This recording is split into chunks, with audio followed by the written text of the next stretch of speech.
नमस्कार, सत श्री अकाल, गुड मॉर्निंग। कैसे हो? एक नया अध्याय नए तरीके से, क्योंकि राजस्थान अध्ययन एक तो बदल भी चुका है, क्योंकि कुछ जीके बदल गया। बदला हुआ जीके भी आपको करवाना जरूर। पहले मैं पार्ट वाइज करवाता था, तो पार्ट वाइज वाला तो मैंने करवा दिया। मैंने सोचा कि अब ऐसा क्या कराए कि आपकी ये जो पशु परिचर है, कोई भी भर्ती हो, क्योंकि राजस्थान अध्ययन से ही प्रश्न पूछा जाता है। तो मैंने एक नया तरीका निकाला। तो वो नया तरीका क्या है, किस तरीके से आपको पढ़ाया जाएगा ताकि सब कुछ समझ में आ जाए और आपका भी दिमाग एक्टिव होता रहे, क्योंकि ये ही काम की चीज है। राजस्थान अध्ययन तो याद होना ही होना चाहिए, जैसे एनसीईआरटी है वैसे ही राजस्थान अध्ययन है। अच्छा, ये तो ऑफर है। कौन सा चल रहा है? पशु परिचर का नया बेंच है, लाइव बेंच है। आप लेना चाहे ले सकते हैं धुरीना डाउनलोड करके, वरना आप टेस्ट सीरीज जरूर ज्वाइन करें। ऑफलाइन आके ज्वाइन करो तो आपका स्वागत है, ऑनलाइन भी आप ज्वाइन करो। पशु परिचर या राजस्थान पुलिस की बहुत अच्छी टेस्ट सीरीज। इसके अंदर मैंने नया तरीका क्या निकाला है, जैसे ये राजस्थान का पहला अध्याय जो था, छठी क्लास शुरू किया, आज छठी क्लास कंप्लीट कराऊंगा। छठी क्लास में राजस्थान एक परिचय है। आप वैसे पढ़ते हो, मैंने पहले वैसे करवाया था। कैसे करवाया था कि पूरा पाठ करवाता था कि ये चीजें दी गई। अब मैंने क्या किया, पूरी छठी क्लास के प्रश्न बना लिए, लाइन वाइज प्रश्न बना लिए, और प्रश्न तरीके से आपको उत्तर बताऊंगा ताकि आपका भी दिमाग साथ में काम करता रहे। पूरी A to Z बना लिया, कुछ भी नहीं छोड़ा है। इसलिए समय जरूर लगा, लेकिन मैंने हाथ से अपने सारे प्रश्न बना लिए। ऐसा पहली बार ही करवा रहे, कोई नहीं करवाएगा, क्योंकि इसमें बहुत मेहनत चाहिए। हर लाइन का प्रश्न बनाना पड़ता है, बने हुए कहीं नहीं है। तो हम शुरू करते हैं, बिस्मिल्लाह श्री गणेश करते हैं, और ये लो जी शुरू करते हैं। पहला चौका, साथ साथ में आप पढ़ते रहो, बस देखते रहो। अगर लंबा लग रहा है आपको तो ऐसा करो, आप डबल स्पीड में देख लो इसे, ताकि आपके भी सही रहे। देखो, एक एक लाइन। सबसे पहली लाइन जो थी कि भारत, विश्व में भारत का सबसे बड़ा महाद्वीप कौन सा है, तो सबको पता है, बताने की जरूरत ही नहीं है, एशिया। पूरा राजस्थान अध्ययन में दिया है, उतना ही है। उतना बनाने में भी मुझे लगभग 15 दिन लगे, 15-20 दिन लगे, पूरी छुट्टी क्लास पूरी बनाई है। भारत एशिया महाद्वीप के कौन से भाग में स्थित है? ये अच्छा क्वेश्चन है। भारत एशिया के कौन से महाद्वीप में स्थित है? हाँ, एक मिनट, चलो। भारत एशिया के कौन से महाद्वीप में स्थित है? तो सबको पता है कौन सा भाग है, दक्षिणी भाग में स्थित है। ये नॉर्मल क्वेश्चन है, आपको भी आते होंगे, लेकिन आप रिपीट करते रहो, देखते रहो, हिम्मत बनाते रहो, चलते रहो। हाँ, भारत एक संघ है, सबको पता है, 28-8 का संघ है, 28 राज्य और 8 संघ साथी प्रदेश। सीधा सा प्रश्न है। चलो आगे चलते हैं। आप कहोगे तो रिपीट मार दूंगा छठी क्लास का फिर दोबारा, वरना चलता रहेगा, कि लाइट को थोड़ी चली गई। भारत का सबसे बड़ा राज्य व उसकी स्थिति, बहुत इजी क्वेश्चन है। बड़े हम ही हैं क्या? राजस्थान। प्रश्न ये बहुत अच्छा है कि राजस्थान किस दिशा में है? उत्तर पश्चिम, ये ध्यान रखना, क्योंकि ये जब भारत का, आप क्योंकि मैं समझा नहीं रहा आपको, आपके सब याद है, मैं बस प्रश्न आपको रटा रहा हूं। ये मानो यहां है, तो ये कौन सी दिशा है? उत्तर और पश्चिम, उत्तर पश्चिम, यानी किस दिशा में है? उत्तर पश्चिम। ठीक है। भारत, राजस्थान भारत के कितने प्रतिशत भाग में फैला? बहुत अच्छा क्वेश्चन है। पता नहीं कितनी, पता नहीं कौन सा नशा करता है, इतनी बार ये क्वेश्चन आ गया। रट लेना, 10.41%, 10.41%, 10.41%। वर्तमान राजस्थान का स्वरूप कब अस्तित्व में आया? अरे लो नंबर बता दे तो, 1 नवंबर 1956। राजस्थान की कौन सी सीमा रेखा पाकिस्तान के साथ लगती है तथा उसकी लंबाई कितनी है? अभी तो सीमा अपना आ चुकी है अंदर हैदरकन, लेकिन फिर भी अपन राखना है। राजस्थान की कौन सी सीमा रेखा पाकिस्तान के साथ लगती है? रेड क्लिप रेखा लगती है, रेड क्लिप। सारा नाम है वो, 1070। सर मानने भी आवे, लेकिन धीरे धीरे धीरे थे, बस रिपीट मार लो, डबल स्पीड में रिपीट मार लो। इससे बाहर प्रश्न नहीं जाएगा, क्योंकि पूरा राजस्थान अध्ययन मैंने कर दिया आपको। राजस्थान की कौन सी सीमा रेखा, अच्छा तो कर दियो। राजस्थान के पड़ोसी राज्य कौन कौन सी है? लो इनकी बात है, कोई बता दे मान दो। ओ राजस्थान है, ओ यो लो, Punjab, Haryana, UP, MP, Gujarat. 5, Punjab, Haryana, UP, MP, Gujarat, ये दो, बस हो गया। राजस्थान के कितने पड़ोसी राज्य? ले अब भी तो बताया कितना पड़ोसी राज्य है? 5। एले 5 गिन लो, पांचों पांचों। राजस्थान कितने, भौगोलिक दृष्टि से राजस्थान का अक्षांशीय विस्तार क्या है? बहुत अच्छा प्रश्न है ये, बहुत अच्छा प्रश्न है। रटो मार लियो, टावरो रटो मार लियो। 23 डिग्री 03 से 30 डिग्री 12, आगे लगाना है उत्तरी अक्षांश। इसका पूरा विस्तार वीडियो मैंने पहले बना रखे हैं, अभी सिर्फ मैं आपको रिपीट करा रहा हूं। छठी क्लास जो आप कोई भी राजस्थान का एग्जाम दोगे आपका बेड़ा पार हो जाएगा। बस मेरी शक्ल देखता रहो, मन सुनता रहो, बनाए का नाम लगा के सुनता रहो, अरे बनाई सीधा लगा के सुनता रहो, ठीक है। शक्ल थोड़ी और ढंगी बना दिया ताकि देखने में टाबर बोर नहीं हो। भौगोलिक दृष्टि से राजस्थान का अक्षांशीय विस्तार, भौगोलिक दृष्टि से राजस्थान का देशांतरीय हिल है, दोनों ही पूछे बंदे। यानी मैं अच्छा यही राजस्थान बनाऊंगा, आप बात है ठीक है। ये 23 डिग्री 03 से 30 12 रट्टा मान ली, रट्टा ही मान लियो। 69 डिग्री 30 से 69 डिग्री 30 से 78 डिग्री 17 रट्टा मार लियो, रट्टा मार लियो। हम कहां हैं? पश्चिम, ठीक है। 23 डिग्री 03 से 30 12 69 30 से 78 17 रट लो। आधी रात ने मैं था फोन करिए पूछूं तो बताए 23 30 से 69 78 बस। चल आगे वाला कौन सा है?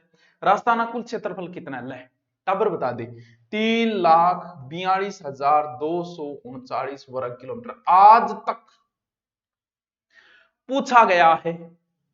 वो सिर्फ 3,42 ऑप्शन दिए हैं सभी, लेकिन आपने पूरा याद करना 3,42,239 3,42,239 3,42,239।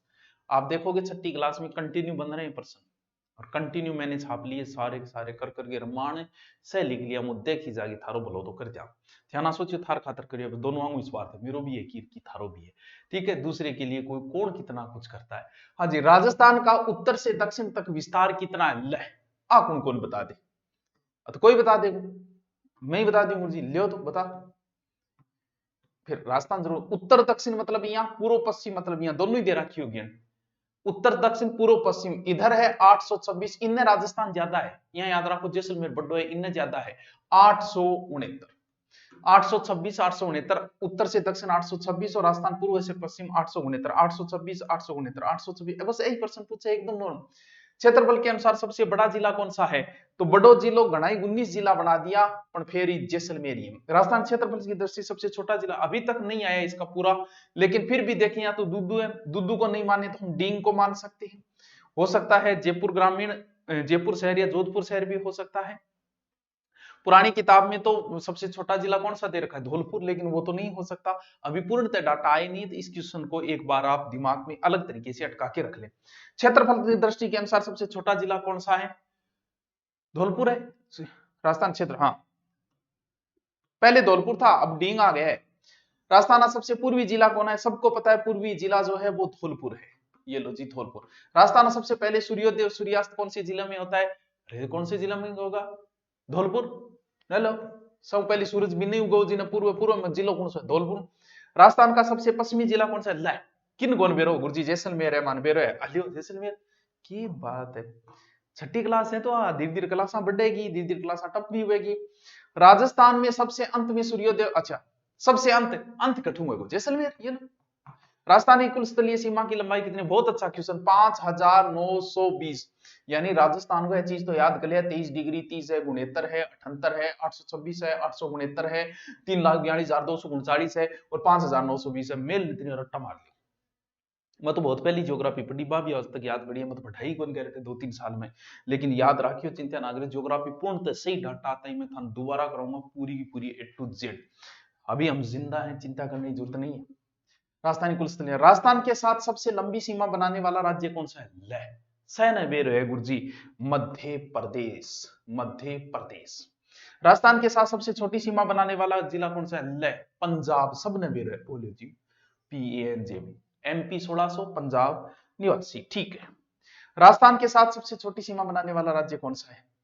छोटी सीमा होगी, ठीक है। रेड क्लिफ रेखा का निर्धारण कर दो, जब आप आजाद हो जब वो ही बना के गए, अगर ये लाइन खींची रमान मांड दिया आपने 1947। चल राजस्थान के संभाग एवं संबंधित जिले, ये जो संभाग वाइज है इसको यहां नहीं समझाएंगे, आपको PDF है आपके पास, सबको पता है कि जयपुर में इसके समझाने का कोई औचित्य नहीं रह गया है, क्योंकि जिले वाइज पूरा पढ़ा हुआ है, तो ये टॉपिक दिया हुआ है इसलिए मैंने बीच में आपको दे दिया, बाकी इसकी PDF भी आपको मिल जाएगी। सबको पता है जयपुर संभाग में ये है, जोधपुर में ये, तो बांचने से कोई औचित्य नहीं रहता है। ये आप देख लेना, इसका स्क्रीनशॉट ले लो, वरना सबके पास है ये, ठीक है। इसको मैं छोड़ देता हूं। आ जाओ दूसरा अध्याय, पहला अध्याय ज्योग्राफी का था छठी क्लास का, और अगर आपके घर में कोई छठी क्लास का बच्चा है तो ये प्रश्न उसको रटा दे, सबको रटा देना कि बेटा वीडियो देखो, सुभाष जी सर वीडियो देख, पूरा देख, 3 नंबर दिखा दिया, बच्चों तो बहुत जल्दी पकड़ जाओगे, वो अपन बूढ़ा हो चुके हैं, अपना दिमाग बूढ़ा हो चुके, काम की करे अपना। तो राजस्थान के जनपदों का उल्लेख कहां मिलता है? राजस्थान का इतिहास, तो जनपदों में उल्लेख आपने महाभारत में भी मिले, संहिता के अंदर भी मिले, जैन ग्रंथ में भी मिले, बौद्ध ग्रंथ में मिले, सो क्या मिले, लेकिन किताब में दे रखा है कि महाभारत में मिलता है। बिल्कुल 16 जनपदों का उल्लेख महाभारत में मिलता है, सही बात है। राजस्थान को मरु प्रदेश के नाम से किन पुराने ग्रंथों में मिलता है? ले घना ही ग्रंथ मिले, ऋग्वेद में मिले, रामायण में भी मिले, चरक संहिता में मिले, महाभारत में भी मिले, तो इनको कोई प्रश्न आगे लोग को नहीं बनावे, मैं यही बनाती हूँ। आर्यों का प्रारंभिक जनतंत्र कौन सा था? अब आपको छठी क्लास पढ़नी, किताब पढ़ने की जरूरत नहीं है, मैंने सारे क्वेश्चन बना दिए, कोई क्वेश्चन नहीं छूटा है। आर्यों का प्रारंभिक जनतंत्र कौन सा था? अच्छा क्वेश्चन है ये, मरु प्रदेश था, अपने वाला आर्यों का। ठीक है सर। मरु प्रदेश में वर्तमान में कौन कौन से जिले का भाग सम्मिलित है? तो मरु प्रदेश को टाबरोनी वो क्षेत्र है। अब इनसे देख लो कौन सा है, बीकानेर राज्य को, नागौर राज्य को, डीडवाना को, चामन राज्य को, मारुचूरू राज्य को, हनुमानगढ़ राज्य को, अनूपगढ़ राज्य को, गंगानगर राज्य को, जैसलमेर राज्य को, बाड़मेर राज्य को। इला इला से राज्य के सीधे टाबर ने समझा दी होगा इला सगड़ा है। चल, कालांतर में मरु प्रदेश के कुछ विस्तार के साथ कौन कौन से जनपदों का निर्माण हुआ? अच्छा क्वेश्चन है। मरु प्रदेश में कौन कौन सो जब मरु प्रदेश में थोड़ा विस्तार हो, तो बिंग में एक तो कुरु जनपद बना, मद्र जनपद बना, थोड़ो इन गए, जांगल प्रदेश भी बना था, ये मरु जनपद के विस्तार से बने थे। ठीक है, ठीक है गुरु जी, ठीक है। अब जांगल प्रदेश सारा नहीं बेरा इल्लू साइड जांगल प्रदेश है। ठीक है, आ जाओ। पौराणिक मान्यताओं के अनुसार जांगल प्रदेश के बारे में क्या कहा जाता था? के कहो जातो? आ कहो जातो कि यादव वंश में भगवान कृष्ण होया और भगवान बलराम होया, क्या द्वारिका जाते समय इसी क्षेत्र से गुजरे थे, ऐसा कहा जाता है। पौराणिक ग्रंथों के अनुसार जांगल प्रदेश से कभी भगवान कृष्ण जैसलमेर होते हुए ऐसे गुजरे थे। ठीक है सर, ठीक है। ऋग्वेद में कौन से जनपद का उल्लेख मिलता है? ऋग्वेद में हमारे मत्स्य जनपद का उल्लेख मिलता है बच्चों, रट लेना इसे, बहुत ही अच्छो सुनो, ब्यूटीफुल क्वेश्चन है, रट ले। ठीक है, ठीक है गुरु जी।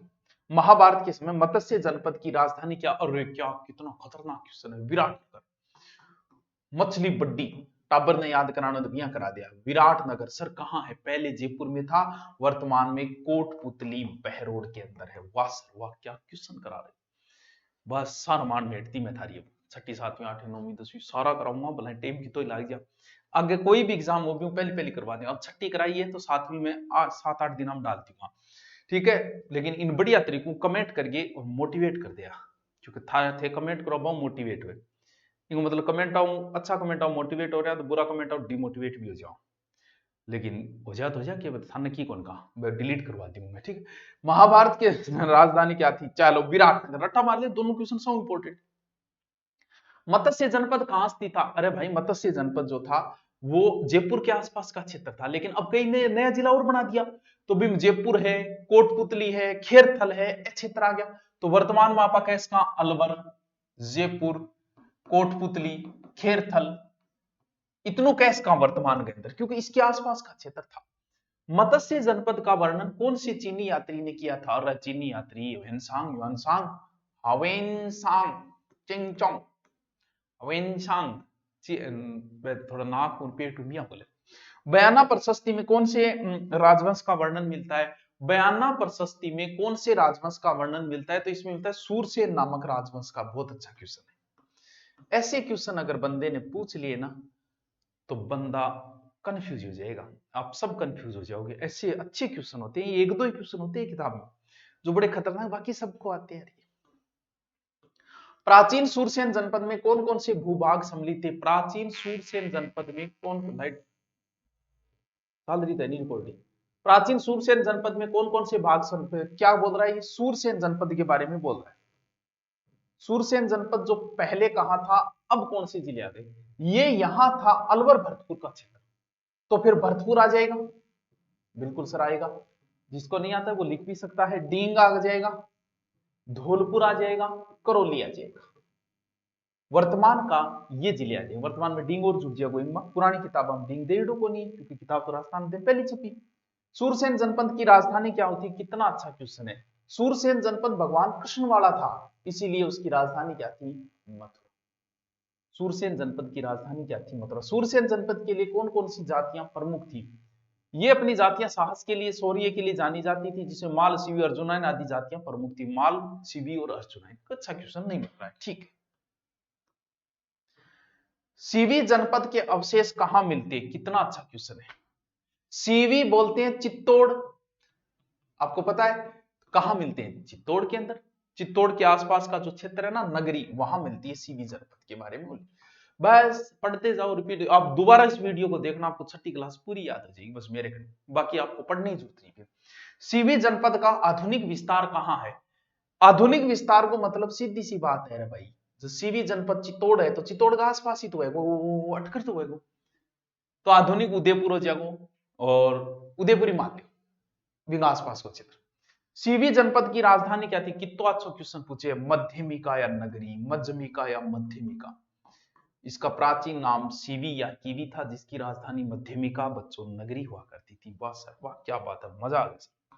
चल, सीवी जनपद नामक भूभाग को किस नाम से जाना जाता था। लय, इस भाग को एक जाति रहती थी मेद। अब बात मेवाड़ की चल रही है इसकी। यहां एक जाति रहती थी मेदपाट, जिसका रूप है मेवाड़, यानी इसे किस नाम से जाना जाता था। मेदपाट, मेघवाट, प्रागवाट आदि नामों से जाना जाता था। ठीक है गुरुजी। अर्जुनाइन अपनी कौन सी विजयों के लिए प्रसिद्ध थे। अरे वाह, अर्जुनाइन जो क्षेत्र था ना, वो अलवर भरतपुर का क्षेत्र था। तो इस क्षेत्र में विजय के लिए फेमस थे। अलवर भरतपुर प्रांत में विजय के लिए फेमस थे अलवर भरतपुर। अर्जुनाइन किसके साथ मिलकर विदेशी क्षत्रियों को परास्त किया था। क्या अच्छी बात है, किसके साथ, यानी मालवों के साथ मिलकर। अच्छा क्वेश्चन, ऐसे क्वेश्चन आ गए तो आप मारे जाओगे, बाकी तो थे सह करते होगा मत्स्य, विराटनगर, सह रट राखी, पहली क्लास भी रट ली थी। शक्ति का केंद्र,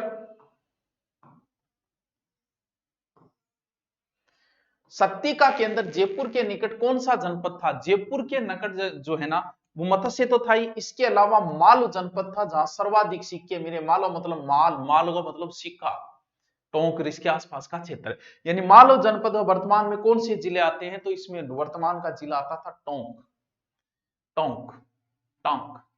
ठीक है, चलो ठीक है गुरुजी। मालव प्रदेश के अंतर्गत कौन कौन से क्षेत्र आते हैं। मालव प्रदेश के अंतर, यानी बताए माल से ज्यादा गठ मिलियो, टोंक का आसपास 8 मिलियो। तो इन कौन कौन सा आ जाएगा, जहां टोंक आ जाएगा। टोंक के नजदीक वर्तमान में देखा केकड़ी आ जाएगा। इंगो क्षेत्र प्रतापगढ़ तक थो, झालावाड़ तक भी थो। लो लो लो गुरुजी, लो लो लो लो, ठीक है, हो गया। मालवों की दिग्विजय का वर्णन किस अभिलेख में मिलता है। कितना अच्छा क्वेश्चन है, कितना अच्छा क्वेश्चन है। यूप अभिलेख, और 2 अभिलेख, एक नांदसा। ऐसा क्वेश्चन आया तो आपको परेशान करेगा। पूरा देखना है वीडियो, बीच बीच में छोटे को सल्टा दे कर मैं स्पीड डबल कर लियो, ट्रिपल कर लियो। यूप व नानसा, मालवों की दिग्विजय का वर्णन किस अभिलेख में मिलता है। यूप अभिलेख और नानसा अभिलेख, यूप अभिलेख, नानसा अभिलेख, उठ ली उठा लो। ठीक है गुरुजी, रट लिया आगे चल। राजस्थान के उत्तरी भाग के एक शक्तिशाली कबीले का नाम था उत्तर। उत्तर और लड़ाई ज्यादा करता योद्धे जनपद, क्योंकि लड़ाई उधर से आक्रमणकारी आ रहा है। तो योद्धे जनपद गंगानगर, हनुमानगढ़, अनूपगढ़ के आसपास का क्षेत्र। योद्धों ने उत्तरी राजस्थान की कौन सी शक्ति को नष्ट किया था। तो योद्धों ने उत्तरी के कुषाणों को नष्ट किया था, कुषाण शक्ति को इन्होंने नष्ट किया था। प्राचीन सीवी जनपद वाले क्षेत्र को क्या कहा जाता था। प्राचीन सीवी वाले जनपद को पहले हम चर्चा कर चुके हैं, मेवाड़। ठीक है जी, चलो। मेवाड़ राज्य के क्षेत्र कौन कौन से रहे हैं, यानी मेवाड़ राज्य में कौन कौन सा क्षेत्र आता था। बिल्कुल सही क्वेश्चन पूछा इन्होंने। इसके आसपास कौन कौन से जिले, वो देख लो। मेवाड़ का मतलब चित्तौड़ को किलो है, तो चित्तौड़ तो आया ही आएगा। सब जानते हैं कि उदयपुर भी महाराणाओं की राजधानी रहे, तो वो आ ही आएगा, सबको पता है। और महाराणा प्रताप कुंभलगढ़ में भी रहे थे, तो कुंभलगढ़ का क्षेत्र भी आ ही आएगा इसके अंदर, इसमें कोई दो राय नहीं है। एक राज संबंध भी आएगा, यानी कुंभलगढ़ के आसपास का फिर राजसमंद हो गया। एक फिर भीलवाड़ा, आपको पता है भीलवाड़ा के अंदर भी कई क्षेत्र है, कुंभाने, कुशाल माता मंदिर वो है। और फिर प्रतापगढ़, ये क्षेत्र आता था मेवाड़ में। अच्छा क्वेश्चन है। वर्तमान में फिर एक सलुम्बर और कर देना, ये लो, पहले 5 जिले थे, अब 6 हो गए। उदयपुर हो गया, महाराणा प्रताप से याद रखो, चित्तौड़ महाराणा प्रताप, उदयपुर महाराणा प्रताप, कुंभलगढ़ दुर्ग में रहे इसलिए राजसमंद, फिर भीलवाड़ा और प्रतापगढ़। अच्छा जी, बंदा पूछ रहा है कि डूंगरपुर बांसवाड़ा के भूभाग को किस नाम से जाना जाता है। तो डूंगरपुर बांसवाड़ा का भूभाग जो है ना वो बागड़ कहलाता है। ये रहा बागड़, और बांगड़ है ये, बिंदी लगते ही हमारे यहां जाना। बागड़ क्षेत्र की कौन सी बोली है? बागड़ में बागड़ी है। अभी कोई पूछने की बात है, लेकिन 6ठी क्लास के टाबर ने को नहीं बेरो। मेवाड़ क्षेत्र पर 7वीं शताब्दी से आधुनिक राजस्थान के निर्माण तक कौन से वंश का शासन रहा? अरे सदा ही पढ़ता आया कि गुहिल सिसोदिया, गुहिल सिसोदिया, गुहिल सिसोदिया, सदा ही पढ़ता आया चीज तो, क्योंकि मेवाड़ को इतिहास तो सब बड़ो इतिहास है। 7वीं शताब्दी में इसके कौन से क्षेत्र पर किन शासकों ने शासन किया? यानी वही 7वीं सदी में इसके कौन से, इसके क्षेत्र मतलब कौन से क्षेत्र आप पूछ रहा है? जैसा मारवाड़ का पूछ रहा है, जिसमें मंडोर और गुर्जर प्रतिहारों ने शासन किया था। ठीक है, हाड़ौती के अंतर्गत वर्तमान में कौन कौन से क्षेत्र सम्मिलित है? तो सारण, बेडो, कोटा, बूंदी, बारा, झालावाड़। किताब में कोटा बूंदी दे दो, लेकिन आपने सारो याद कर लिया। प्राचीन काल में हाड़ौती क्षेत्र में कौन सी जातियों का आधिपत्य था? तो प्राचीन समय में आपको पता है कि यहां से बूंदा मीणा को हराया, इसका मतलब यहां कौन थे प्राचीन समय में? यहां मीणा थे मुख्य रूप से। ठीक है सर। बूंदी का नाम कैसे पड़ा? बूंदी का नाम जो है, मीणा वंश का एक शासक था बूंदा मीणा, तो इसी के नाम पे बूंदी का नाम पड़ा। यानी मीणा वंश के शासक की वजह से। किस वंश के शासक? मीणा। ठीक है, दोबारा लिखते हैं। ठीक है, मीणा वंश के शासक बुंदा मीणा, यानी कि बूंदी का नाम पड़ा बुंदा मीणा के नाम। ठीक है, प्राचीन मरु प्रदेश कालांतर में क्या कहलाता था? प्राचीन जो मरु प्रदेश है वो कालांतर में बाद में क्या कहलाने? मरु बन गया बाद में मारवाड़। कालांतर में किस वंश के शासक ने हाड़ौती क्षेत्र पर आधिपत्य कर लिया था? तो बाद में हाड़ौती पर हाड़ा चौहान आ गया, तो सह न बेरो है कि कुण कर लियो, चौहानों ने अधिकार कर लिया था, क्योंकि हाड़ौती का चौहान शासक आपा पढ़ा ही है। हाड़ौती क्षेत्र में बोली जाने वाली प्रमुख बोली कौन सी है? तो हाड़ौती माड़ौती बोली से, ये अभी कोई पता नहीं बात है। जयपुर व इसके आसपास के क्षेत्र को किस नाम से जाना जाता था? तो जयपुर में कै विग्रह राज एक शासक हो जो को अठे दुश्मना ढूंढ ढूंढिए मारिया, जब नाम पड़ गयो इनको ढूढ़ाड़। कुछ कह बोले अठे ढूढ़ नदी, जब नाम पड़े ढूढ़ाड़, लेकिन आपने तो याद रखना ढूढ़ाड़। ठीक है, ढूढ़ाड़ क्षेत्र में कौन सी भाषा बोली जाती है? यार ढूढ़ाड़ में ढूढ़ाड़ी बोली जाएगी, और फिर कौन सी बोलांगा? न्यारी गठू ले आऊंगा। ठीक है, ढूढ़ाड़ क्षेत्र के 12वीं सदी में कौन से राजवंश की स्थापना हुई? अरे सबको पता है, यहाँ पर कौन सा राजवंश था? कछवा था। ये लो जी। मेवात क्षेत्र में कौन सा भूभाग को कहा जाता है? अरे मेवात किन कौन बिरो, जहां मेव जाति रहती थी वही मेवात है, यानी अलवर और भरतपुर क्षेत्र को क्या बोला जाता था? जहां मेव जाति का आधिपत्य था। छत्रप से क्या आशय है? बहुत अच्छा क्वेश्चन है। छत्रप प्राचीन समय में प्रांत के मुखिया को कहा जाता था, राज्यपाल। भारत में शक जाति के शासकों हेतु ये प्रयुक्त होता था। यानी क्षत्रप क्या हो गया? एक तरीके से प्रांत का मुखिया हो गया, मैन हो गया क्षत्रप। मेवातियों का प्रसिद्ध नायक कौन था? मेवातियों का प्रसिद्ध नायक जो था, जिसने खानवा युद्ध में किया था, वो था हसन खां मेवाती। हसन खां मेवाती। ठीक है सर।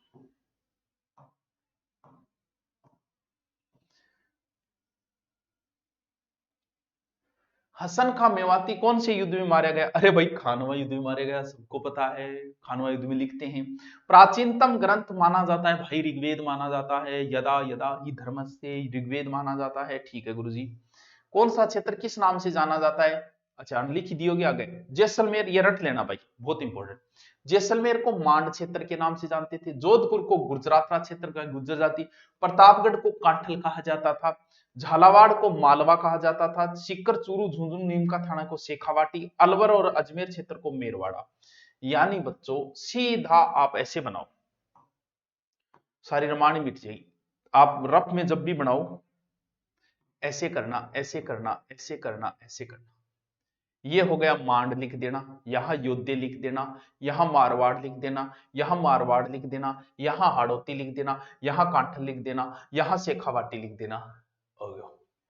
इसलिए मैं पाना अति आवश्यक है, आपको समझ गया बेटाओ। चलो आगे चलते हैं, 2 पाठ हमारे कंप्लीट हुए। लेकिन मैंने एक दृढ़ निश्चय किया है वत्स, कि पूरे करवाऊंगा, पूरा ही डालूंगा, टुकड़ा टुकड़ा में डालने ठीक है, लंबो चालू है, लेकिन सल्टाओ नहीं तो गठे टेम यार, थाने टेम को नहीं, मन टेम को नहीं। पानी थार सामने पीऊं, अच्छी बात तो नहीं हो। कहते हैं कि खाना अगर आप खा रहे हो तो बाहर से कोई देख रहा है तो उस खाने का कभी आनंद नहीं आता, इसलिए खाना भी एकांत में बैठ के खाना चाहिए। पानी भी ऐसा ही सिचुएशन है। चलो ठीक है, देखो इतिहास जानने के स्रोत, इतिहास जानने के अनेक स्रोत है जिन्हें मुख्यतः दो भागों में बांटा गया है। बिल्कुल दो भाग है, एक तो पुरातात्विक, जका कोई दगड़ दागड़ मिल जा, जद अपन बेरो पड़ जाए कहीं दगड़ पर वो लिखिड़ है। एक है कोई किताब मिल जाए यानी साहित्य। दो भागों में बांटा गया, एक पुरातात्विक एक साहित्य। पुरातात्विक स्रोत क्या है? प्राचीन काल के अवशेष, दगड़ वगैरह जो घटनाएं संदर्भ सहयोग मिले वो पुरातात्विक। अभिलेख का शाब्दिक अर्थ क्या है? अभिलेख ताम्र पत्थर, पत्थर आदि पर जो जो भी लिखा गया वो अभिलेख है, बस। पुरातात्विक स्रोत में क्या क्या शामिल किया जाता है? पुरातात्विक स्रोत में देखो मुद्रा से भी हमें जानकारी मिलती है, कोई दगड़ स्मारक मिल जाए भी मिले, कोई बर्तन भांडो मिल गयो, काला बर्तन ये यूज करते थे, नीला है करता ब करता बर्तन है, ताम्र पत्थर है, बस यही पुरातात्विक स्रोत है। अभिलेख के भिन्न भिन्न रूप कहाँ मिलते हैं? अभिलेख शिलालेख जगह है, पत्थर की पट्टियां हैं, पाषाण शिलालेख है, पत्थर का बड़ा बड़ा खंडन बोले, स्तंभ है, भवन है, गुफा है, दीवार है, स्तूप है, और शिला साला छोटी मोटी पे ताम्र पत्थर पे बही है, वह घना ही मिले, घणो ही अड़ंगो मिल रहा है अपन, ठीक है। अभिलेख कौन सी शैलियों में मिलते हैं? अभिलेख जो है वो कई शैलियों में है। हाँ, अभिलेख कई रूपा मिलेगा अपन। प्रमुख अभिलेख कितना नंबर है वो? अभिलेख कौन सी शैलियों में मिलते हैं? देखो अभिलेख कई तो पद के रूप में मिले, शायरी के रूप में, और कई अभिलेख अपन क्या मिले? गद्य के रूप में मिले, यानी दोनों रूपों में ही मिलते हैं। प्रशस्ति किसे कहा जाता है? प्रशस्ति का अर्थ होता है प्रशंसा करना, बढ़ाई करना, बस थे जी व्हाट्सएप पे कर दियो आजकल बढ़ाई, पुराने टाइम में दगड़ लिखे कर दिया था, महाराजा धीराज अशोक ने ये काम करवाया, अशोक की प्रशस्ति, तो वह होगा प्रशस्ति। अभिलेखों में कौन कौन सी जानकारी मिलती है? सो जानकारी मिले, बी टेम की सामाजिक जानकारी, आर्थिक जानकारी, राजा की जानकारी, सब जानकारियां मिलेगी अभिलेख से, धार्मिक वगैरह सब। गटियाला व बिजोलिया अभिलेख में किस किस वर्ष की जानकारी है? लगा ले यो, इतना इंपॉर्टेंट है कि इतनी बार पूछ लियो, कितनी बार पूछ लियो मन बेरो को। ये प्रश्न अभी एग्जाम में आया था, बता रहा हूं, छठी क्लास से ही उठाता है वो, छठी क्लास नहीं राजस्थान अध्ययन से उठाता है, और भाई साहब इतनी बार पूछ लिया बिजोलिया, पूछो ही मत। घटियाला अभिलेख जोधपुर में है, तो राठौड़ वंश से नहीं है, उससे पहले जो वंश था गुर्जर प्रतिहार, यानी घटियाला शिलालेख गुर्जर प्रतिहार वंश से है।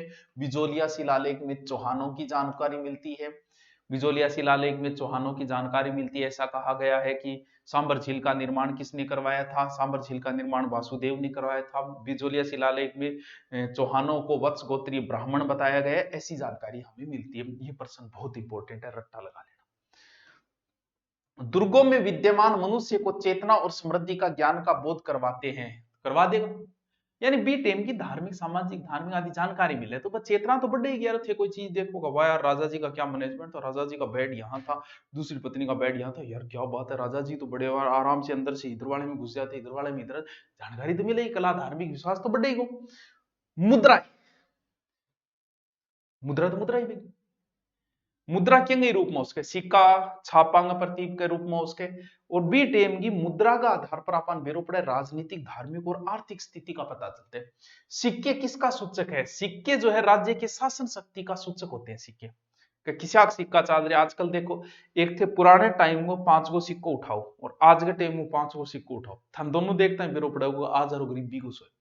पुराने टाइम को 1 रुपये सिक्को उठाओ थे, इतो बड़ो खिगनी है, तो आज हर से कंपेयर करियो, आज हर 50 पैसा सो लगे, तो आज 5 रुपयों सिक्को 50 पैसा पर को लगा पुरानी, तो समृद्धि का सूचक तो है ही। उस समय क्या वैल्यू थी, आज क्या वैल्यू देख लो, सिक्के किसका, ठीक है। मुद्राओं पर अंकित विवरण से किन किन बातों की समृद्धि का ज्ञान होता है? तो मुद्रा पर जबकि भी चीज है बेटेम की भाषा को बेरो चाल गयो, कौन सी भाषा यूज करता, सन को बेरो पड़ गयो, सम्मत को बेरो पड़ गयो, धातु बेरो पड़ गयो, नाप तोल को बेरो पड़ गयो। सिक्के के अंदर एक सिक्के में देखो क्या क्या चीज लिखेड़ी है, सन लिखेड़ी है, राजा को भी मिलेगा आजकल, तो चलो राजा आपा कौन छापा भी टेम की समृद्धि को भी बेरू पड़ेगा। नाप्स का एक सिक्को वजन आज की पहली की हो तो भाई जानकारी। पूर्वजों के कला कौशल की जानकारी कहां से प्राप्त होती है? पूर्वज मतलब आपने बूढ़िया की अनेक स्नान, मर्द भांड है, प्याला है, रकाबिया है, धूम्रपात है, सो क्यों मिले। मृद भांड का शाब्दिक अर्थ का है, मृद भांड का अर्थ है मिट्टी का बर्तन। फिर ये मृद भांड मिले मिट्टी के बर्तन। उत्खनन का शाब्दिक अर्थ क्या है? ले उत्खनन मतलब खुदाई है, यहां भी खुदेगा और वहां भी खुदेगा और जहां नहीं खुदा है वहां भी खुदेगा। ताने मुझे देखी खुदाई मार डालेगी लगता है मुझे, तो खुदाई कर तो उत्खनन नहीं तो है। ताम्रपत्र यू के लो चाहिए, तांबे के छोटा छोटा पत्रा पर तांबे के खोदे गए लेखों को ताम्रपत्र कहा गया है। ठीक है। दान पात्र क्या है? दान पुण्य से संबंधित होने का ताम्रपत्रों को दान पत्र का कहने लगे। वंश भास्कर की रचिया था, कितनों अच्छो क्वेश्चन पूछिए, कितनों अच्छो क्वेश्चन पूछिए। वंश भास्कर का लेखक जगह है वह कवि सूर्यमल जी मिशन है, जो बूंदी के हरड़ा गांव से थे, राम सिंह के दरबार में थे, 1857 की क्रांति के प्रत्येक दृष्टा इतिहासकार थे। उनका पहला ग्रंथ है रामरन जाट, और 1857 की क्रांति वीरान जगान खातर वीर सच्चाई लिखी, लेकिन वीर कोई को जागो, जब मैं पढ़ा लाग रहा थार कुछ ही लोग जागेगा बाकी जागे को नहीं। वीर विनोद लय श्यामल दास जी, 4 भागों में वीर विनोद के, इन्हें महामहोपाध्याय की उपाधि तक मिली हुई है, केसरी हिंद की उपाधि मिली है। महोपाध्याय वीर श्यामल दास जी। वीर विनोद के लेखन पर किसने रोक लगाई वो आप कमेंट करके बताओ, ताकि मन बेरो पड़े थे तक पूत हो गया। ठीक है। नयन चंद्र सूर्यकृत हमीर महाकाव्य से, हमीर महाकाव्य में हमें चौहानों की जानकारी मिलती है, रणथंबोर विजय की जानकारी मिलती है, अलाउद्दीन के आक्रमण की जानकारी मिलती है, हमीर की जानकारी मिलती है। राजस्थान के प्राचीन इतिहास की जानकारी कहां से मिलती है? घनी जगह, वेद पुराण रामायण महाभारत सो क्या मिल रहे हैं। ठीक है।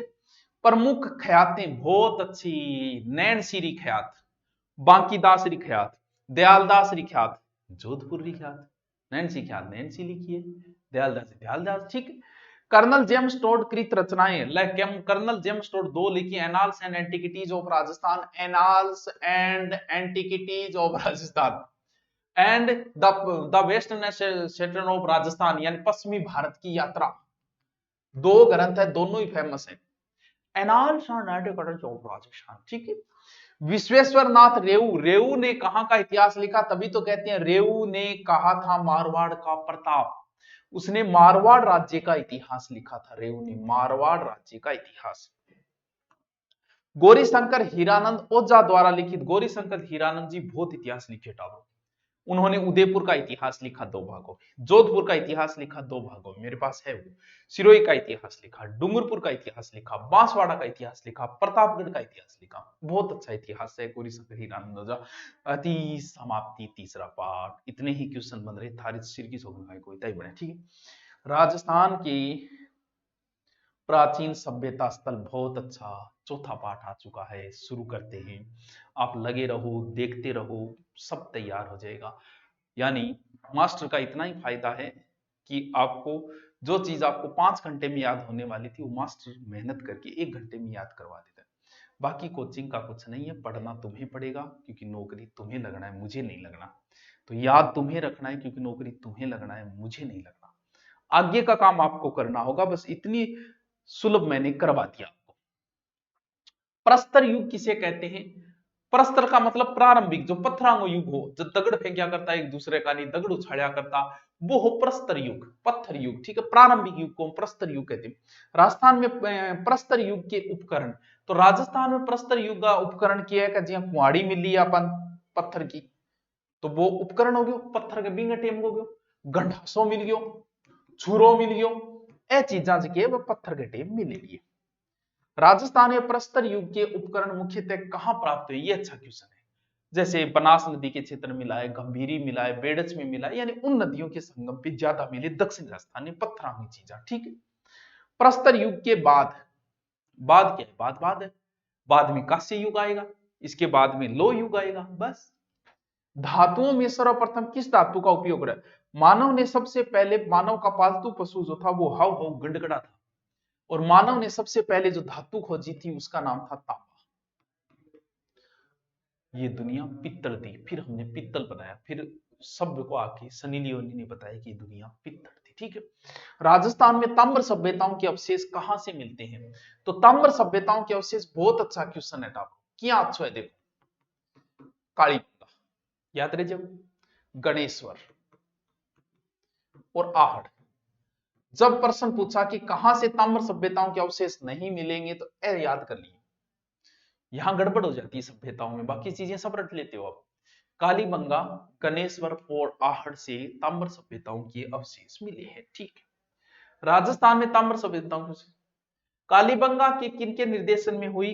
कालीबंगा के पहली पोतावर ए और बी पहली पोतावर बीवी लाल बी के थापर, बीवी लाल बी के थापर, यानी बीवी थान लाल कर देगी थप्पड़ मार मारे, बीवी लाल बी के थापर।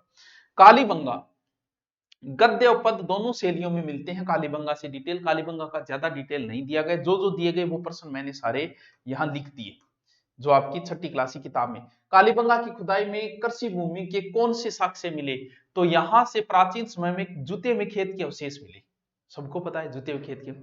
धूलकोट किसे कहते हैं? बहुत अच्छा क्वेश्चन है, धूलकोट किसे कहते हैं? उदयपुर में जो आहड़ सभ्यता मिली है, आइडिया बेडच नदी के किनारे आहड़ सभ्यता। इसी आहड़ सभ्यता नदी के किनारे दो टिल्ले दिखाई देते हैं, टिब्बा, जिसे स्थानीय लोग उस टिब्बे को धूलकोट कहते हैं। टिब्बो तो धूड़ी वह है, तो आहड़, धूलकोट आहड़ को बोलते हैं, आहड़ सभ्यता का ही दूसरा नाम है। कालीबंगा खुदाई में मिले अन्य सामग्री घनाई मिले काम है। कालीबंगा गाय के मुख वाला प्याला लिख लेना चाहिए, रट लेना बहुत इंपॉर्टेंट है। तांबे को बैल मिले, कांस्य दर्पण मिले, हाथी दांत को कंगो मिले, मिट्टी के बर्तन मिले, मृद भांड, कांच की मणियां, खिलौने, घनी चीजें मिली। ए जगह मैं शब्द बोल दिया, ये ब्रह्म वाक्य है, लिख लेना, यहां से प्रश्न पुटअप कर लेता है कई बार, ठीक है गुरु जी। आगे चलो। आहड़ सभ्यता के ताम्रवती के नाम से क्यों जाना जाता है? बहुत अच्छा क्वेश्चन है। क्यों जाना जाता है? तांबे के औजार मिले, ताम्रवती नाम कड़ा, तो बात को लोगो मिला तो लोहावती का डावर, सोनो मिला सोनावती का डावर, तांबो मिला ताम्रवती का डा दियो। अब मैं 1 करोड़ पानी पी ली थे को तो ने को तो आपने कोई जरूरी को नहीं। चल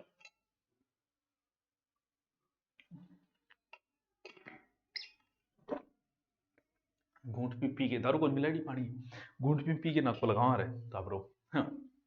2 घूंट प्याद दे रही। नहारम में ना सुकून मिलता है तेरे, मैं खाने में है जुम बराबर। आहड़ सभ्यता ताम्रवती, ठीक है। कौन सी शताब्दी में आहड़ सभ्यता को आघाटपुर के नाम से जाना जाता था? 10वीं और 11वीं शताब्दी में आघाटपुर नाम से बच्चों जानते थे, ठीक है। कालीबंगा खुदाई से प्राप्त सभ्यता कौन सी है? अरे कालीबंगा कौन सी है? कालीबंगा प्राप्त सभ्यता सिंधु सभ्यता का इसका, सरस्वती सभ्यता का इसका, घना ही नाम है कालीबंगा तो है। हड़प्पा सभ्यता का इसका वही है। आहड़ सभ्यता से प्राप्त मकानों की स्थिति, बहुत अच्छा क्वेश्चन है, बहुत बढ़िया क्वेश्चन है।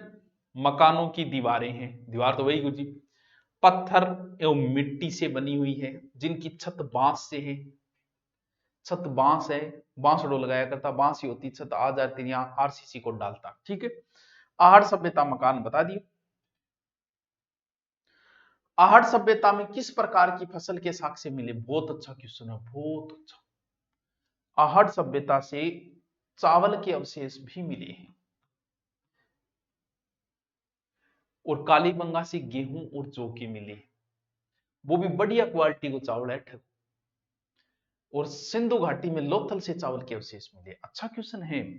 धूलकोट के 1951-52 ईस्वी में हुए उत्खनन से प्राप्त अन्य सामग्री, गढ़ू धूलकोट, धूलकोट मतलब आहड़, तस्तरिया मिली है, दीपक मिला है, धूपदान मिली है, कटोरी मिला है, मटको मिले है, चूड़ी मिली है, 26 किस्म का तो मणिया मिले, किस्म का 6 तांबे की मुद्राएं मिली है यहीं से, 3 मोहरा मिली है। ए जगह मैं शब्द बोलिया नहीं बे तामरो, ध्यान सुनना, क्योंकि यहां से वो घुमा फिरा कि ऐसा प्रश्न पूछेगा कि आप खुद ही घूम जाओगे। कल रे सूरज जी बोलियो तो अब मेरे याद को नहीं फिर के काम। आहड़ संस्कृति से संबंधित सभ्यता है, आहड़ का आसपास है ना, बालाथल सभ्यता इसी से संबंधित है, जिसमें ताम्र पाषाण आहड़ संस्कृतियां, यानी आहड़ के नजदीक जो जो क्षेत्र आता है वो सारी आहड़ सभ्यता में आता है। जैसे सिंधु के नजदीक जो भी आता है, हड़प्पा है, मोहनजोदड़ो है, अपना कालीबंगा है, वो। बालाथल में कौन से अवशेष प्राप्त हुए? बहुत अच्छा क्वेश्चन। बालाथल के अंदर लोह काल का अवशेष मिला, लोह गलाने की भट्टी भी मिली, और भी कई चीजें मिली, कुछ रोग का अवशेष वगैरह, लेकिन वो चीज लिख कौन रखी है जब आपने किए मन एक बार छोड़ जा, वो डिटेल जब आप हिस्ट्री पढ़ना बैठे वही है ऑनलाइन जो भी है। बेराट के अतिरिक्त ऐसा कौन सा स्थान है जहां बुना हुआ वस्त्र प्राप्त हो? कितना शानदार क्वेश्चन है। बेराट के अलावा बालाथल है, यानी बाला जो है वो कपड़ा पहने, बालाथल, ठीक है, ये याद रख लिया। बाला के कुष्ठ रोग है, यानी कुष्ठ रोग के अवशेष भी यहीं से मिले हैं। बालाथल, बालाथल बेराट के बाद, बेराट से भी कपड़े के अवशेष मिले, सूती कपड़ा में लिपटी 36 मुद्रा मिली, और यहां से भी मिले हैं बच्चों। बाढ़ से ये नहीं मेरा, ठीक है। बालाथल में कमरे की स्थिति क्या है? बाला के बहुत सारा का कमरा है, यानी 11-12 कमरा है, यानी 11-12 कमरे का अवशेष मिला। वो तो ट्रिक जद बताएगा ना, ऑनलाइन पूरा पढ़ावा नहीं जद बताएगा, ठीक है। बालाथल से प्राप्त अन्य सामग्री, घनी सामग्री मिली, चकुड़ो मिले, कुहाड़ी मिली है, छेनी मिली है, कर्ण फूल मिले है, गले को हार मिले, लटकन मिले। ले गुरुजी बाला तो पूरी नखरेली, बिल्कुल सो गए, ये याद रखना तरीका है। बालाथल से प्राप्त अन्य, बालाथल में जीविका के साधन बिल्कुल जीणो मरणो किया, कृषि तो करीता, बस मैन कृषि हो, मिश्रित कृषि, और कृषि के साथ पशुपालन और शिकार भी ये लोग करा करता, ठीक है। गणेश्वर सभ्यता में मिले उपकरण, क्या बात है, अच्छे अच्छे क्वेश्चन है इसमें, छठी क्लास भी कम नहीं है बच्चों। गणेश्वर सभ्यता में कई चीज मिले, देखो एक तो गणेश्वर सभ्यता में टावरो तांबे का मिले, ठीक है सर, बाण मिले है, छेनी मिली है, मछली पकड़ने को कांटो मिले है, उस तरह मिले है, अंगुड़ियां आदि भी मिली है, सॉरी अंगूठियां भी मिली है, अंगूठियां, तांबे को मछली पकड़ना हो कांटो, आ चीज इंपॉर्टेंट है, कई बार पूछ ले। गणेश्वर सभ्यता ये वर्तमान में है नीम का थाना, वर्तमान में नीम को थाना ये पहली सिक्कर लिखता, लेकिन सिक्कर अब जिलों को रहे, अब जिल सॉरी सिक्कर जिलो रहे, लेकिन वो नीम का थाना जिलो बनी। गणेश्वर सभ्यता जो है वो नीम के थाने में, यहाँ जो है गंगा घाटी रिंग हो, पल्लवित रूप हो, आसपास को थोड़ी बहुत नदियां अवशेष भी मिल जाए, ठीक है। आगे चलो, गणेश्वर सभ्यता में मिट्टी के 2 प्रकार के बर्तन मिले, कहां से? गणेश्वर सभ्यता, यहां से हड़प्पा और पूर्वी हड़का का हल्का लाल रंग का काला बर्तन मिले, पतले बर्तन मिले लाल रंग का, ध्यान रखियो वो लाल शब्द बोले वो याद रखना। लाल चिकनी मिट्टी को भी अवशेष मिले, मजबूत कलश है, प्यालो है, तसली है, ढकड़ी है, हांडी है, ये चीजा भी मिलेगी। बैराट सभ्यता बहुत बढ़िया, अब आगे बढ़, मतलब हर सभ्यता की बंदे ने 2-2 बातें डाली है। कहां है? कोटपुतली बहरोड, पहले कहां था? जयपुर, बेराट कस्बे के अंदर है, यहां बिज्जक की पहाड़ी व भीम डूंगरी भी है, बिज्जक पहाड़ी और भीम डूंगरी, ठीक है सर। महाभारत में बेराट सभ्यता का उल्लेख किस प्रकार हुआ है? किसमें? महाभारत में। यहाँ मत्स्य जनपद थी, यहाँ का राजा विराट था, पांडवों ने अपना अज्ञातवास यही बिताया था, किच्चक को मारा था क्योंकि किच्चक ने द्रौपदी को छेड़ दिया था, द्रौपदी ने अपने पति को भड़काया, भीम को अगर जागे टेटू दबा दे, भीम ने किच्चक को मार दिया था। फिर वहां पता चला, वहां से फिर विराट का एक युद्ध हुआ था जिसमें अर्जुन विजय हुआ था, वो महाभारत में इस प्रकार इसका उल्लेख है, ठीक है सर। बेराट सभ्यता से प्राप्त स्तंभ लेख, बेराट सभ्यता से प्राप्त स्तंभ लेख, अशोक का 2 स्तंभ मिले, भाबरू और बेराट, बौद्ध मठ का जानकारी, बै से बेराट, बै से बौद्ध मठ, बै से भाबरू, याद रखो। और भी सारा बई बनेट है, लेकिन अभी आपने किताब में 2 बातें लिखी था, अपन 2 ही पढ़ ले एक बार। मौर्य काल का प्रमुख केंद्र है, तो ध्यान रखियो बैराट ही मौर्य काल का प्रमुख केंद्र हा, और ऑपरेशन एग्जाम में पूछ लियो, छठी क्लास में उठायो बंदे, और लोग कंफ्यूज हो गया, यार मौर्य काल गठ मिलेड़ा है, बैराट में मिलेड़ा है, क्यों? क्योंकि भाबरू शिलालेख जो अशोक के टाइम को है।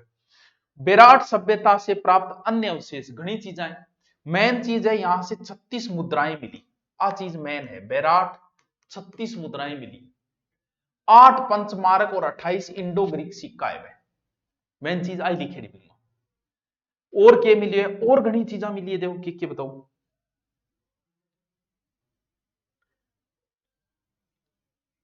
गठू बैराटू धार्मिक चीज मिली है, ठीक है। देखो और के चीज मिली है, और मिली है स्वस्ति को चिन्ह, स्वस्ति के वे साथियों, जो भी उल्टो एक्सुल्टो मन को साथियों, त्रिरत्न वो भी अठू मिली है, अलंकृत घड़े, अलंकृत घड़ेड़ा, दीपदान पूरा लिखेड़ा है, नाचता हुआ पक्षी, डांसिंग, पत्थर की संदूक, अब इससे प्रश्न पूछ ले, पत्थर की संदूक घट मिली था तो गोड़ो जी रट लियो, लोहे की कील और हाथ से बना हुआ वस्त्र, ए जगह शब्द बोलिया नहीं मैं इसे रट ली, बहुत इंपॉर्टेंट है। 8वां प्रश्न जब पूछा को नहीं गोड़ो जी था। अन्य सभ्यता के संस्कृति के केंद्र, बहुत अच्छी। भीलवाड़ा में एक तो है बागोर सभ्यता, एक है ओजियाना सभ्यता, ओजियाना बागोर। कोटपुतली बहरोड में एक जोधपुरा सभ्यता भी अब कोटपुतली बहरोड में आ गई है, जोधपुरा पहले जयपुर में थी। टोंक में नगर व रेंड सभ्यता, नगर व रेंड। चित्तौड़ में सबको पता है नगरी सभ्यता। राजसमंद में भी एक नाम दिया है यहाँ, ये तो गिलुंड है ही। गिलुंड सभ्यता कहां है? राजमंदिर। और क्या है? पचमता, वो भी याद रखियो, नयो ही नाम है, ठीक है, किताब में डेढ़ है। भरतपुर में कौन सी सभ्यता है? नो सभ्यता, पक्षी चित्री तींट वो। और जालोर में कौन सी सभ्यता है? भीनमाल। ए आपने याद कर लियो रो, ठीक है। आलिए जी 4 पार्ट कंप्लीट। देखिए निराश नहीं होना है, हिम्मत बनाए रखनी है, एनर्जी बनाए रखनी है। आप भी चाय पानी पीते रहिए बीच बीच में, मैं भी पीता रहूंगा। और ऐसे करते करते बस कुछ दूर तुम चलोगे, कुछ दूर हम चलेंगे, और हमारा पाठ आ गया 5वां। हिम्मत बना के रखिए, ठीक। लो जी कर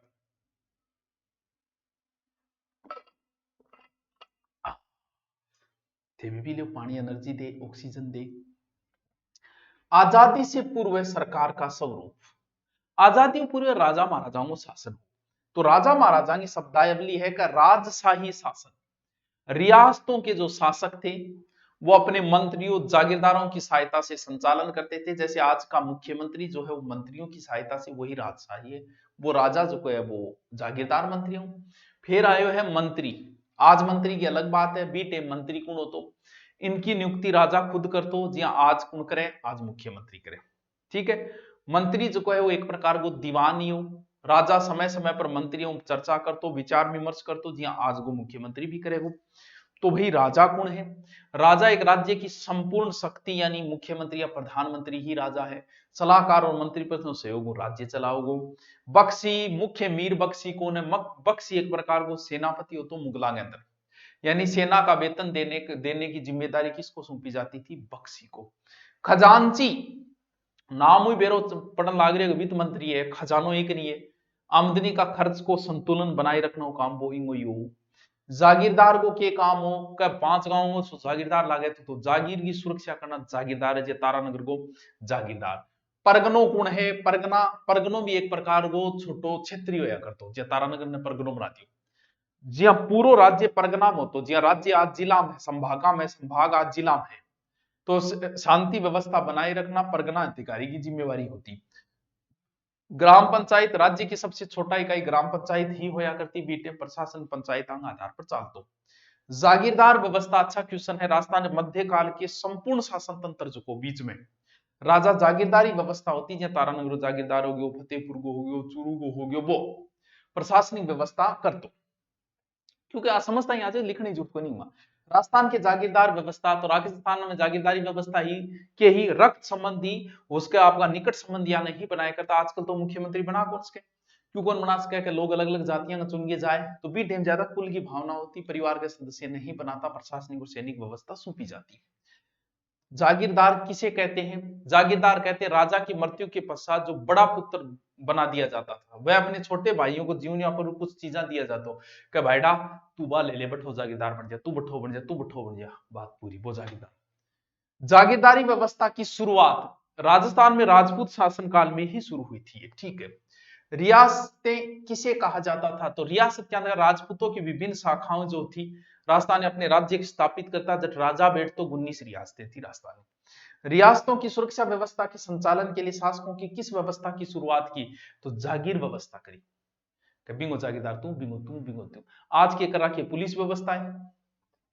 जागीरी व्यवस्था का स्वरूप, जागीरी व्यवस्था राजस्थान में रक्त संबंध पर ही पहली बताती हूं मैं। जागीरदारों की नियुक्ति का कार्य राजा खुद कर दो। राजा और जागीरदार के संबंध स्वामी और सेवक के न होकर किस पर आधारित होते थे? भाईचारा, सौहार्द, रक्त संबंध, एक प्रकार का बाबजी बाबजी कर भोकरता। मनसबदार बहुत अच्छा क्वेश्चन है। एक रेपो है, मुगलों के चली थी और मुगलों के साथ जब राजपूतों की संधि हुई उसी समय चले किसी को 7,000 दिए गए, राजस्थान के कई लोगों को 7,000 की मनसबदारी थी, जैसे मान सिंह को थी, जसवंत सिंह को थी, सवाई जय सिंह को थी। एक प्रकार की रेपो है, मुगल दरबार में निम्नतम 10 और अधिकतम 10,000 की मनसबदारी हुआ करती थी। और अकबर के अंतिम समय में 12,000 हो गई थी, जहांगीर को 12,000 की मनसबदारी थी, शाहजहां के समय मनसबदारी घटा दी गई थी। सर्वाधिक हिंदू मनसबदार औरंगजेब के समय थे, हिंदुओं में सर्वाधिक मराठा थे, हिंदू 33% थे उसके। तो मैं एक्स्ट्रा बात बताती था। जागीर पट्टे में किसका उल्लेख मिलता था? जागीर पट्टे में जागीरदारों को युद्ध शांति समय की भी सेवा ली जाती, मध्यकाल सेवा जो राजा इतनी बड़ा हाजिमान इतनी बड़ा ठुमको मार गए, वह सारी चीजें लिखी जाती। ईस्ट इंडिया कंपनी का शासन कब समाप्त हो गया था? जब 18 की क्रांति हुई उसके बाद।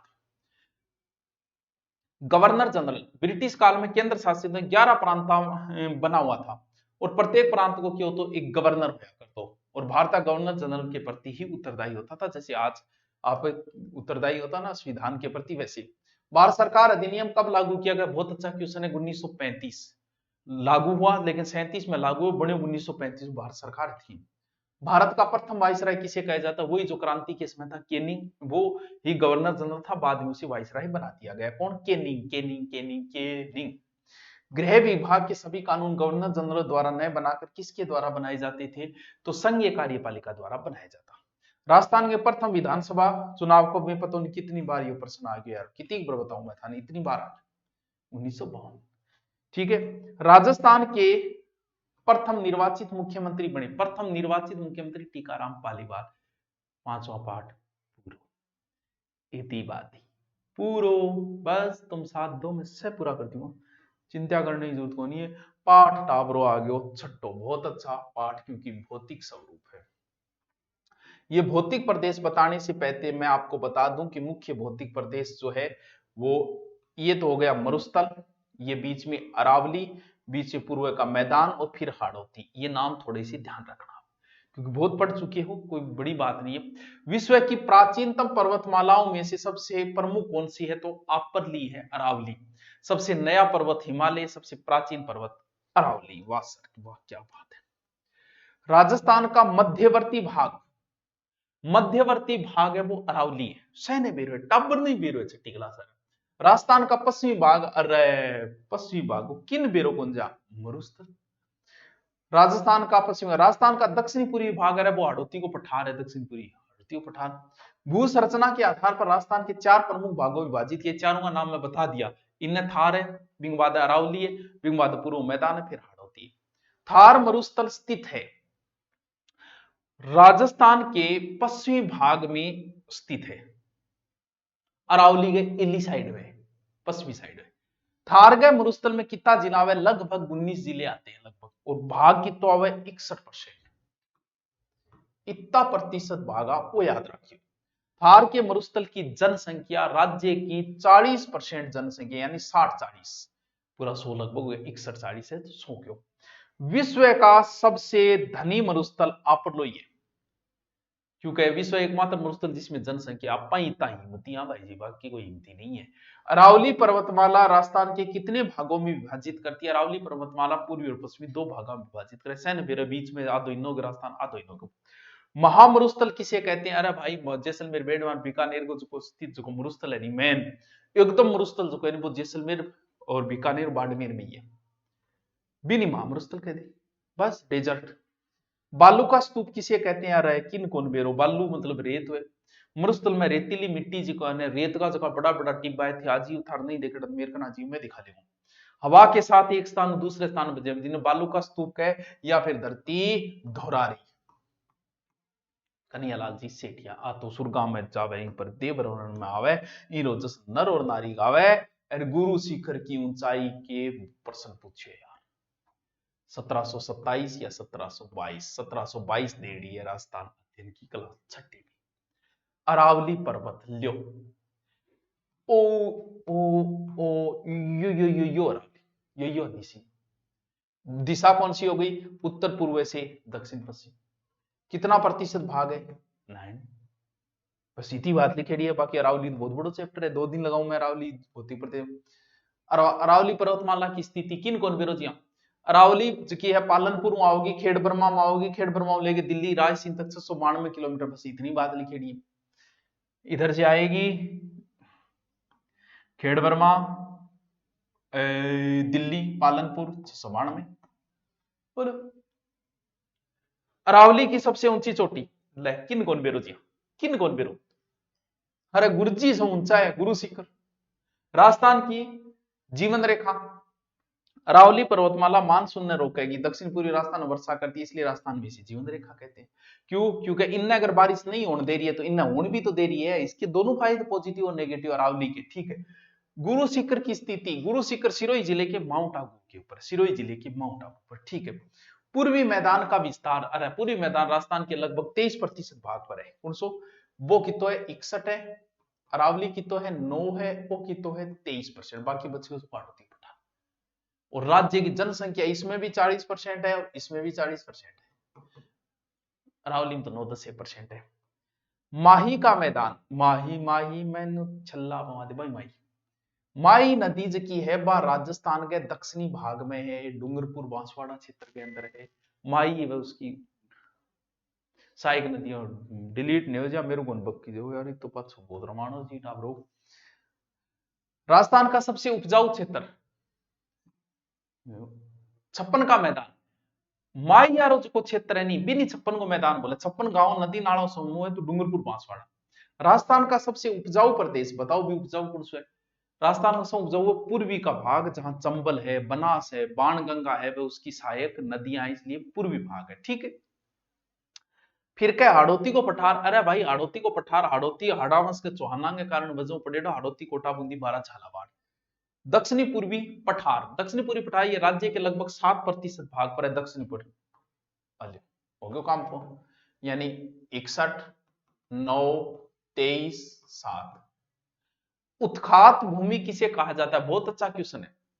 उत्खात बीहड़ भूमि, चंबल नदी के आसपास कोटा धौलपुर नाड़ी का प्रदन के कारण बड़ा बड़ा खड्डा बन गया, नहीं भी नहीं बोले, जिसे बीहड़ भूमि कहा जाता है। बीहड़ में तो बागी रहते हैं, ठीक है। आज दक्षिणी पूर्वी के पठार की मृदा, अरे दक्षिणी मतलब कोटा, कोटा मतलब काली मिट्टी, काली मिट्टी मतलब समझ गया काला बर्तन, ब्लैक पोटरी, ठीक है।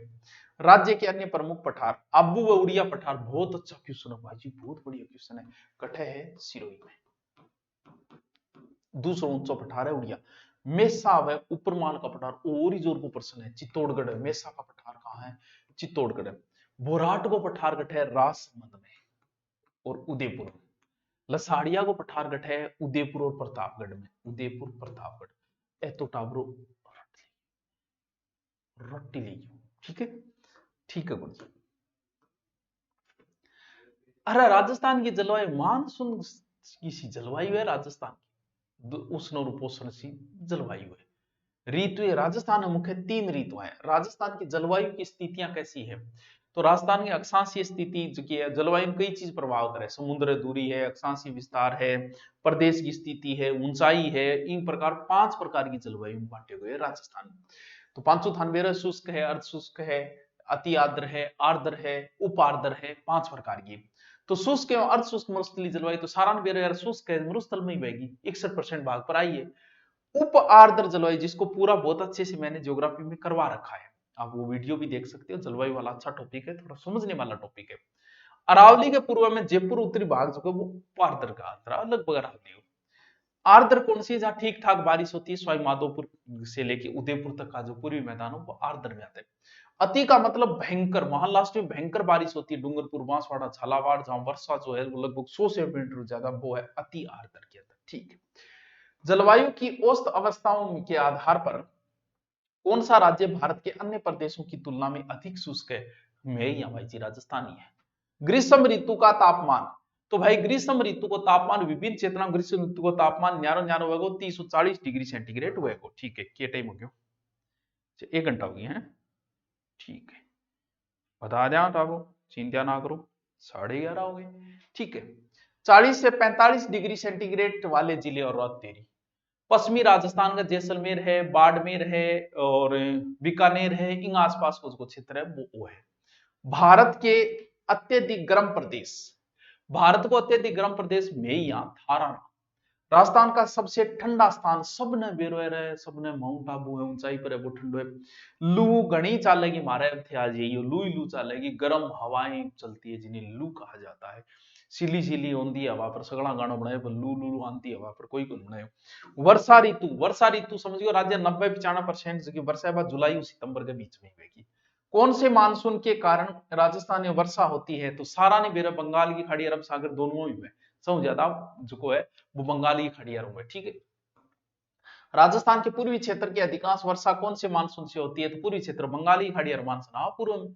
राजस्थान के दक्षिणी क्षेत्र की अधिकांश वर्षा कौन से मानसून से होती है? तो अरब सागर में। दक्षिण में तो इल्लो आजिया इन्ना अरब है और इन्ने जो वो बंगाली की खाड़ी है, तो याद रहे जो था और पूरा वीडियो देखो समझवाची।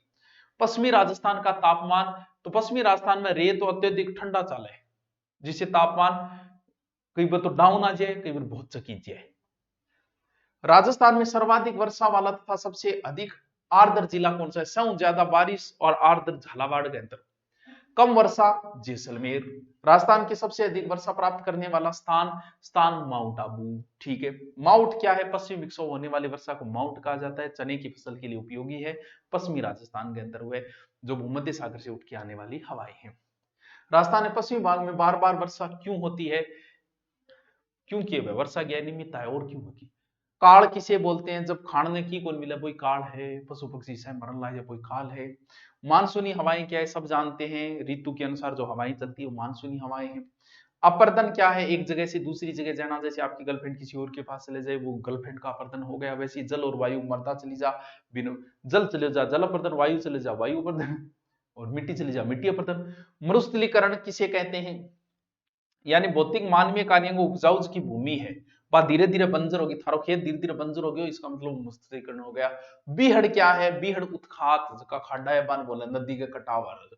सम वर्षा रेखा वही वर्षा रेखा जो समान वर्षों स्थानों को जोड़ती है उसे सम वर्षा कहते हैं। नेक्स्ट 7 एक